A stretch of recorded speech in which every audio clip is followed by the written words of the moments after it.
Hello friends, welcome to Entri. मैं मिर्जा एहतशाम बेग, आपका quant educator. और आज आपके साथ जो मैं चीज डिस्कस करने जा रहा हूं वो बहुत इंपॉर्टेंट है, क्योंकि एक बात समझिए, मैंने क्या टॉपिक लिख रखा है, how to crack 35 out of 35 in quant for banking exam. भाई देखिए, यहाँ पे आपको समझना पड़ेगा कि अगर आपको 35 आउट ऑफ 35 जाना है तो उसके लिए आपको मेहनत करनी पड़ेगी। इम्पॉसिबल कुछ भी नहीं है, ये बात आपको समझ लेना चाहिए। ठीक है, तो कैसे आप करोगे, क्या की पॉइंट्स होंगे, ये सारी चीजें मैं आज इस वीडियो में डिस्कस करूंगा। तो सभी लोग जल्दी से आ जाइए ताकि हम इस सेशन को स्टार्ट करें और शेयर कर दीजिए। ठीक है, देखिए की पॉइंट्स मैंने क्या लिखा है आपको। देखिए, ये जनरल पॉइंट्स हैं जिनको मैंने यहां पर लिख रखा है। अब वो क्या है जनरल पॉइंट्स, देखिए, वार्म अप बिफोर एग्जाम, यानी आप एग्जाम से पहले वार्म अप। अब इसका क्या मतलब है, देखो, वार्म अप का मतलब यह है कि आप जब एग्जाम में जाएं तो उससे पहले आपको यह बात ध्यान रखनी है कि आपका कैलकुलेशन पार्ट स्ट्रांग होना चाहिए। तो अब आप क्या करोगे यहां पे समझिए। देखिए, वार्म अप का मतलब ये नहीं है कि आप पूरे चैप्टर को रिवाइज कर रहे हैं। Don't revise any of the chapter, ये बात समझ लीजिए। अगर आप सारे चैप्टर को रिवाइज करने जाएंगे तो कहीं ना कहीं आपको मुश्किल होने लगेगी। आपको क्या करना है, जो मैं आपको बताने जा रहा हूं, आपको एग्जाम से एक दिन पहले आपको कैलकुलेशन की प्रैक्टिस अच्छी कर लेनी है। ठीक है, स्टार्ट विद इजी क्वेश्चन से स्टार्ट करिए। क्यों? क्योंकि आपके पास सिर्फ और सिर्फ 20 मिनट होंगे। तो जब आपके पास 20 मिनट हैं तो आप उसको कैसे टैकल करेंगे। Watch all the questions. अच्छा भाई, 1 से लेके 35 तक के सारे क्वेश्चन आपको देखने हैं। ठीक है, 1 से 35 तक के। अब ये कैसे कह रहे हो कि सर 20 मिनट चले जाएंगे, पता भी नहीं चलेंगे हमको। देखो, एक चीज समझो, पहले हमें इजी क्वेश्चन अटेम्प्ट करना है। इजी क्वेश्चन अटेम्प्ट करना है, इसका मतलब है हम 1 से 35 तक के क्वेश्चन देखेंगे, हम करेंगे नहीं 1 से 35। ठीक है, करने के लिए भाई हमारे पास है, लेकिन हम देखो, कुछ क्वेश्चंस होंगे जो आपको टाइम कंज्यूम करेंगे, कुछ क्वेश्चंस होंगे जो लेसर मिनट में हो जाएंगे। तो उन क्वेश्चंस को पहले छांटिए जो आपके 1 मिनट से कम समय में अटेम्प्ट हो रहे हैं, उनको छांट के आप कर लीजिए। हो सकता है आप पहला राउंड खेलें 5 से 8 मिनट का, और इस 8 मिनट में आप 15 क्वेश्चन कर सकते हो। कैसे भाई, 8 से 10 आपके सिंप्लीफिकेशन के होंगे और 2 से 3 आपके वर्ड प्रॉब्लम ऐसे होंगे जो इजी होंगे। तो उनको कैसे आप टैकल करोगे, ये सारी चीजें आप टैकल करना सीख जाओगे अगर आपको मॉक दी हुई है। अभी हम सारी चीजें हम बताएंगे आपको कि ये बैकग्राउंड आपको कैसे जनरेट करना है, क्योंकि ये लास्ट मिनट स्ट्रैटेजी है जो मैं आपको बता रहा हूं। Don't get stuck in lengthy questions. Lengthy question में आपको अटकना ही नहीं है, उसको स्किप करते चलना है, अनलेस कि आपके पास लास्ट के 2 मिनट बचे हो, तब आप उसको पर्पल कर लेंगे और उसके बाद वापस जब आएंगे तो वो क्वेश्चन आप सॉल्व करेंगे। Solve puzzle and word problem. अब देखो यहाँ पे, ये तो पजल की बात है कि मतलब पजल जो डीआई आएगी आपकी, अगर आप पजल डीआई आ गई है और उसको आपको सॉल्व करना है, ठीक है, यहां पर, तो आप कैसे करोगे। पजल डीआई को आप सॉल्व करेंगे मिडिल में, यानी आप पहला अटेम्प्ट खेलेंगे 5 से 8 मिनट का, उसके बाद का जो 5 से 8 मिनट का अटेम्प्ट होगा उसमें आप पहले करेंगे वो पजल डीआई जिसमें आपको लग रहा है कि इजी हो जाएगा।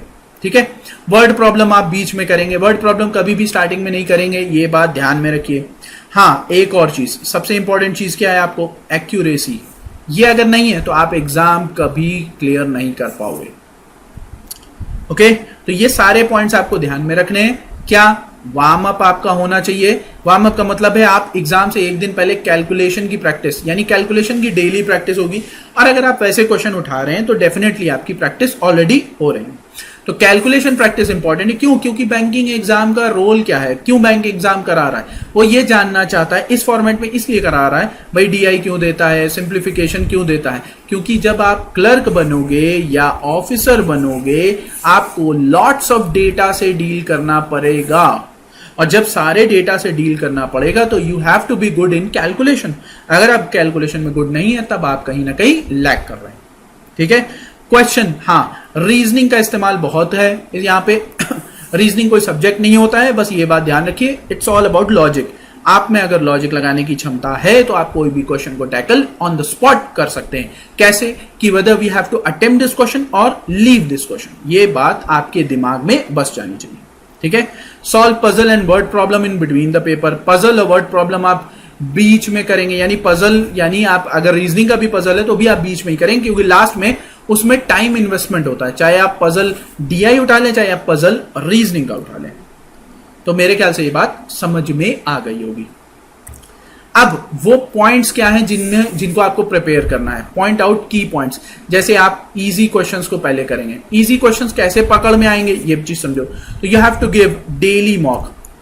देखिए daily mock and its analysis कैसे, आप मॉर्निंग में एक मॉक दीजिए, ठीक है, और उसका जब सॉल्यूशन आ जाए दिन भर उसको एनालाइज करिए सॉल्व करके, ठीक है। एनालाइज करना जरूरी है क्योंकि यहां पर आपको दिक्कत हो सकती है। और इवनिंग में आपको क्या करना है, सेकंड मॉक देना है, ओके। जब आप दो मॉक एक दिन में दे रहे हो तो डेफिनेटली आप क्या है, इंप्रूव करोगे। कैसे, और ये इंप्रूवमेंट आपको दिखेगा। एक हैबिट होनी चाहिए, आपको एक हैबिट होनी चाहिए, ये बात समझ लीजिए। एक हैबिट आपकी बन जाएगी तो आपका डिसिप्लिन बन जाएगा। हाँ, मैं एक चीज आपको बता दूं, banking exam is all about rhythm. अगर आपने रिदम बना लिया वो दिन कभी भी आपका खराब नहीं जा सकता है, ठीक है। अब मैं कुछ की पॉइंट्स और बता देता हूं आपको। जैसे वर्ड प्रॉब्लम में सबसे ज्यादा दिक्कत होती है स्टूडेंट्स को। वर्ड प्रॉब्लम में आपके एजेस पे सवाल आते हैं, ठीक है, आपके बोट एंड स्ट्रीम पे सवाल आते हैं, आपके किस पे आते हैं भाई, मेंसुरेशन पे सवाल आते हैं, आपका टाइम एंड वर्क पे सवाल आना ही है, टाइम एंड वर्क या pipe and cistern, okay. Ages का मतलब होता है रेशियो भी, ठीक है, ये बात ध्यान रखिए। रेशियो, एजेस या पार्टनरशिप कुछ भी कह लो। तो ये आपके वर्ड प्रॉब्लम्स क्या है, ये आपके कंटिन्यू पूछे जा रहे हैं। अब ये अगर कंटिन्यू पूछे जा रहे हैं तो इनको छोड़ना अफोर्ड नहीं कर सकते हैं क्योंकि ये इजी होते हैं। तो पहला अटेम्प्ट जब मैंने आपको बताया, जो आप 8 से 10 मिनट का लोगे उसमें आपको इजी क्वेश्चन अटेम्प्ट करने पड़ेंगे। You should remember this. Daily mock आपका इंपॉर्टेंट है क्योंकि उसी से आपकी क्या बनेगी, हैबिट बनेगी। और एक बार आपकी हैबिट बन गई फिर कोई दिक्कत नहीं होगी, ठीक है। तो 35 आउट ऑफ 35 कैसे आ सकते हैं, अब देखो यहां पे। अब अगर मैं बोलूं आपका कैलकुलेट करूं 35 क्वेश्चंस, ओके, एनालिसिस है ये मेरी सिर्फ 20 मिनट्स, ओके।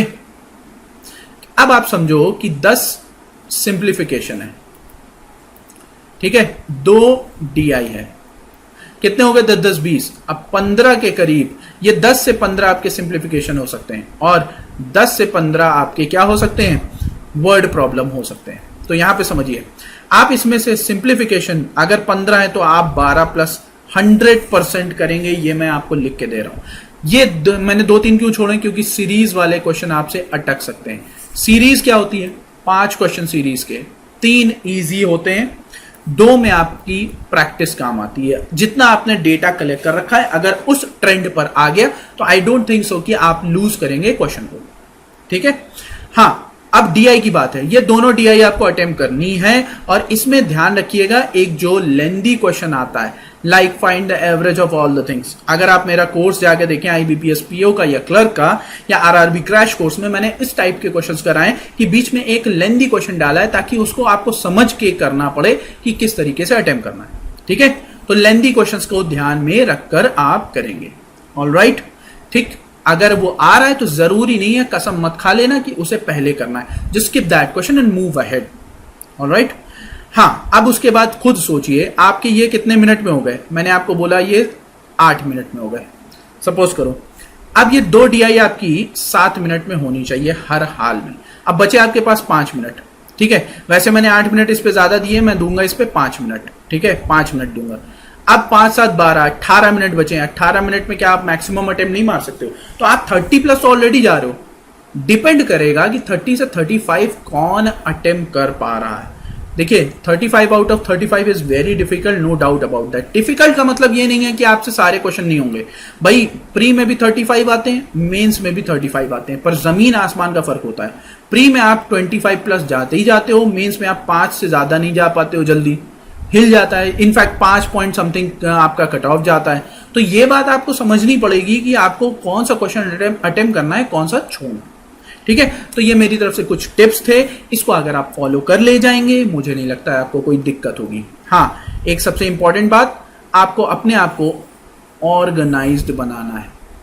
ऑर्गेनाइज के लिए पहले आपकी आती है एक्यूरेसी, देन आती है आपकी speed. Speed will come when you have an accurate question answer. Alright, I hope आप सभी को समझ में आया होगा ये सेशन.